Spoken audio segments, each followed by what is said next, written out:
I think I made different experiences.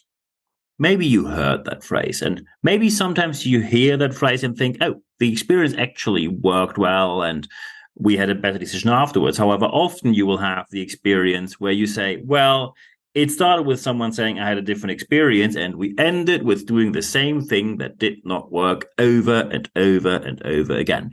We have to question, what can you justify? What is it that you can justify just by someone's experience? And are you actually able to derive proper acting objectives for your business, for your organization, for your institute, for whatever and wherever you're working, by just someone's experience? And of course, as soon as we talk about experience, there's always a reason. And I received quite a number of emails this week. And there was a company boss, Mr. Grupp, who's from Trigema, one of the largest textile companies in the world, a very well-known one. And the special aspect about this company is they fully produce in Germany, which is, of course, not only very expensive from a labor point of view, also with regulations in place, etc., etc. It is very uncommon that you have a textile company producing everything they do in Europe. Some do, but many of them do not, or at least not anymore. And this boss, who is this business owner, who's very successful with what he's doing in the textile industry, he was known for making some controversial statements about working from home or working from anywhere. However, he now came back and said, and I quote word by word, "No one in my company can work from home. When you work from home, you're not important." That, of course, from a scientific and factual point of view, is utter nonsense. However, immediately it caused a discourse, a discussion, and a controversy. And that's not all we heard recently. Oliver Kahn, the former goalkeeper of the German national team, now the CEO of Bayern Munich, a very successful football, meaning soccer for the American listeners, football team, says, as a CEO, you don't have to work 14 hours per day, which is obviously correct. And the former CEO immediately said, and that's Uli Hoeneß, he said, well, but 12 hours, it should be at least.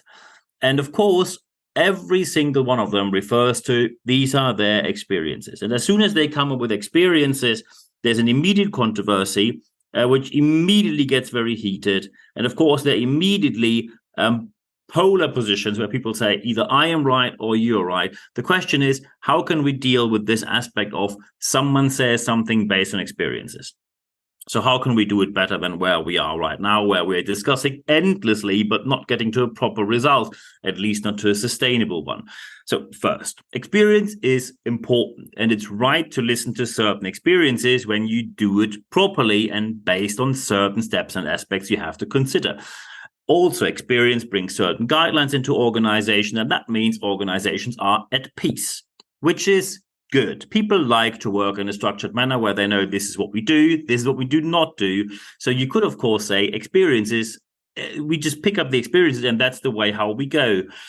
There are a couple of issues with that. So first, experiences cannot be proven. If someone enters the room and says that's the experience, it could be easily made up.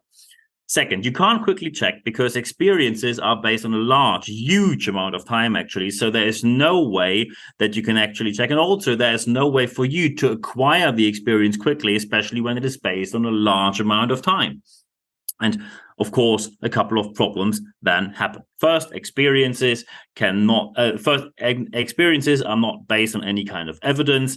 Second, experience is always bound to a certain person, and experiences is never transferable exactly as it is to another person.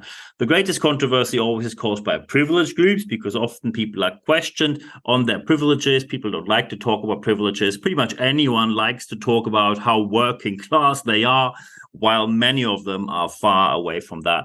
And the group we always have in focus here, and we have to draw a very clear line here. So please listen to this to the end, because otherwise you're now going to probably misunderstand what I say. There's one group which is always in the spotlight, and this group is white, male, straight, and cisgender. And very important, which is why I always listen to the phrase to the end, it doesn't make any sense to have generalization against them. However, we also have to see that we have to put in perspective a certain overrepresentation of exactly that group on all decisive, on all decision influencing, on all decision making levels of organizations, companies, and institutions.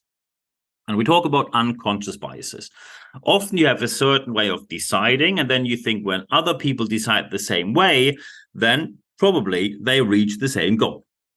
I give an example for that. So when you book a ticket to a certain event, these events are always structured the same way. You have one well-known name, which is the lead keynote speaker of the night. All the other speaking slots are sold off to anyone who wants to pay to speak in front of an audience. And then you listen to that person. They normally give you very general advice. I'm a strong opponent and I'm strongly opposed to any kind of motivational speaking, because often someone says, my experience is great. If you do the same, you get the same result.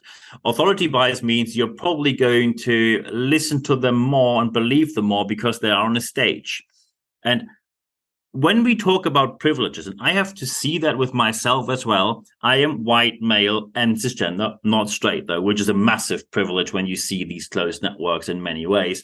But I tick 3 out of the 4 boxes. And when people say I did reasonably well as an entrepreneur from a small village in northern Germany, and back in the days where the country was still divided, it was one of the poorest parts we had in the country, and I made it from there to Hamburg, Berlin, then lived in London, now Zurich and London. Yeah, I think I didn't do too bad. Correct. However, when we now just say it is all just my experience and it's all just based on great decisions, then we could say, if we rewind history, and instead of me, a white, male, cisgender person, we take a transgender black woman and she does exactly the same as I did, so she must get the same results. And you will realize, okay, probably that's not going to happen. Correct. And so we have to put into perspective, what does experience actually mean? Are there different categories, and what can we derive from these categories? And as you can expect, yes, there are categories. So first category is the interpersonal category.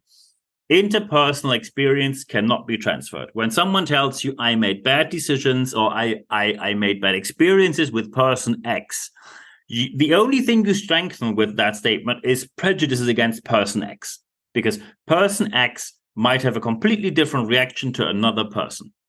Very important is interpersonal experiences are based on what you have done, what you have said, how you acted towards a certain person, how they have interacted with you.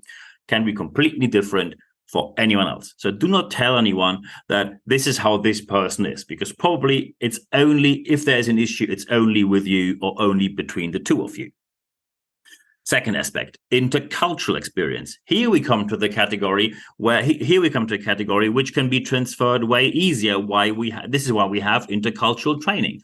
So we have a large group. Let's say you have an intercultural business or you have an intercultural experience. Someone else tells you when you travel to this culture, you have to take care of X, Y, Z with your behavior. And that is very useful. And it is very useful because in an intercultural experiences, it is not bound to certain people and stick to certain people only.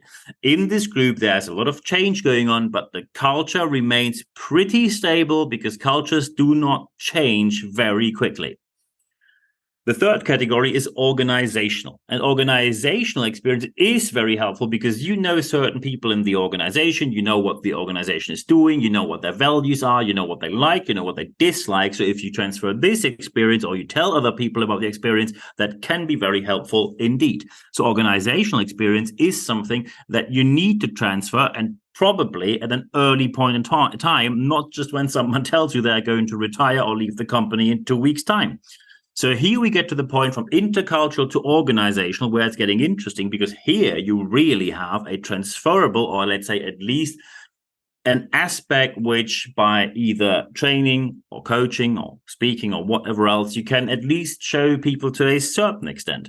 When we go even further, we talk about institutional experiences, and that is the category where you can transfer the most, or at least make available the most. On every market, either if it's owned by the state or even run by the state, or large corporations. With organizations, they might change, they might merge, they might be renamed or sold or even shut down. In every country, in every single region, you have institutions where you know they're not going to disappear quickly. They're not going to shut down by tomorrow. Government-run agencies will probably not disappear for a very long time. The largest corporations do not disappear very quickly. These institutionalized aspects of experience is something that you need to train, coach, mentor people on, because institutionalized experience is very helpful.